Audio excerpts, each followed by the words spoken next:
Hi guys, my name is Norberto Troncoso. I am a public speaking and performance coach, and I help students, I help educators, and I help leaders do it scared and have a championship mindset as it relates to communication and also just being better people as they communicate effectively. What were you doing in the beginning when you first started as a speaker to generate leads and get bookings?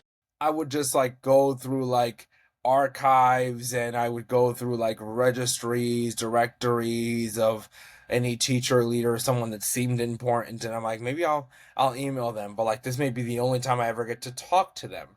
So let me give them this behemoth of an email, and obviously they're gonna come my way. That's just how it works in the business. But I was pleasantly surprised to be like, nope.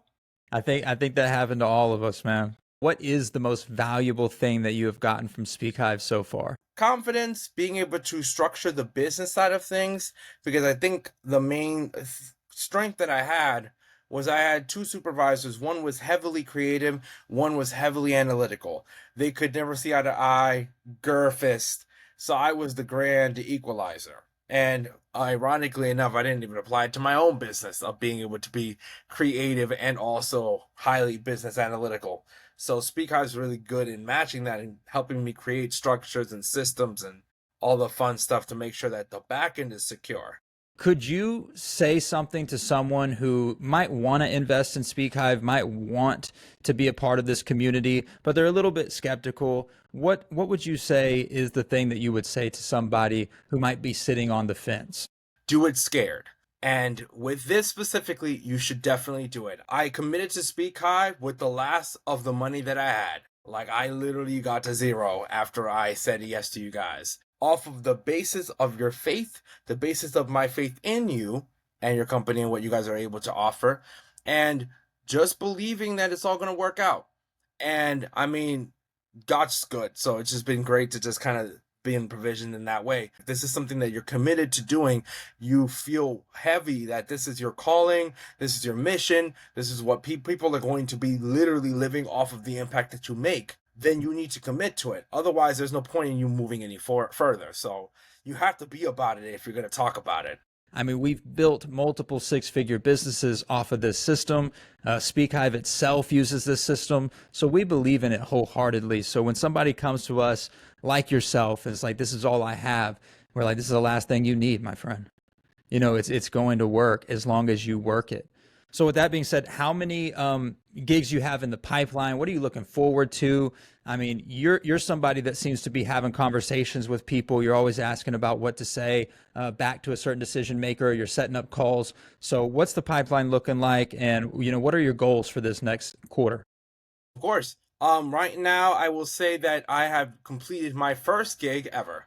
I would say that the first one was kind of like a practice type of thing, but this was like the first official one alongside awesome people, Brad Butler, Jansen Joyce. It's just a great vibe. And I'm like, why am I the fourth person on this lineup? But hey, God's good.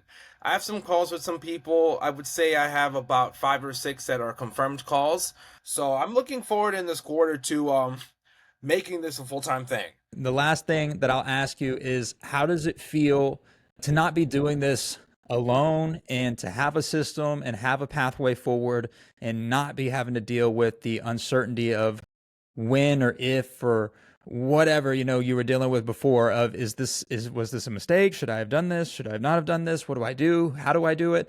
How does it feel to have people in your corner doing this journey with you? I mean, it feels like a feeling that I had longed for but couldn't put a name to. Like, I really believe that community is, I mean, such a beautiful thing that Next Level and Speakhive have done in this, like, phenomenally. And even when you spoke about the fact that, a lot of what you had done in Next Level wasn't because of trying to gain more expertise, you got it, but it was also more so about just being in rooms with people.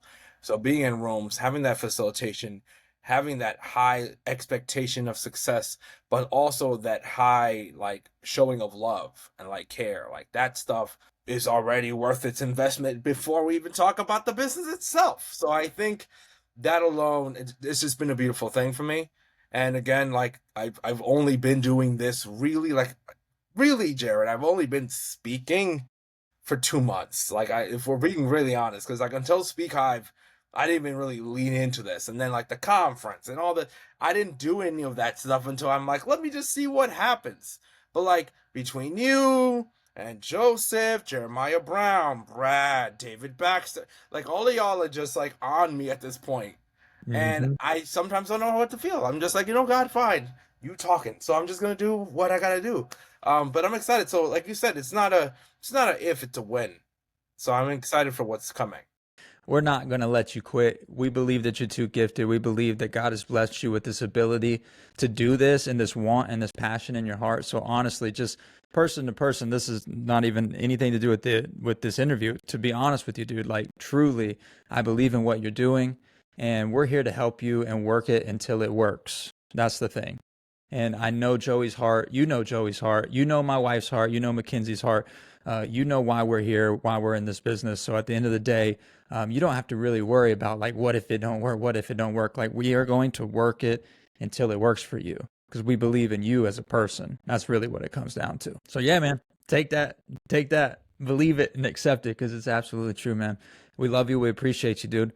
I guess I'll see you on the call in 20 minutes. Are you going to come to the boardroom call? All right, dude. Well, thanks for getting on the interview, bro. I appreciate you, and I'll see you in about 20. Of course, man. Take care for 20 minutes, I guess. Yes. Yeah.